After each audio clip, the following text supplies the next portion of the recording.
ചൈത്രം സ്വപ്നം ചാലിച്ചെഴുതിയതാണെന്നോ ഉഷസാം പെൺകിടാവേ നിന്റെ ചിത്രം.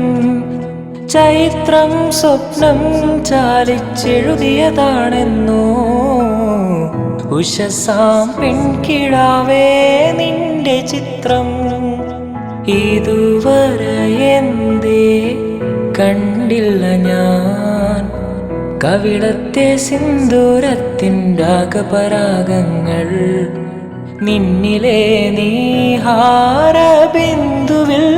ഞാൻ സൂര്യനായി വന്നൊളിച്ചിരുന്നേ എന്നും.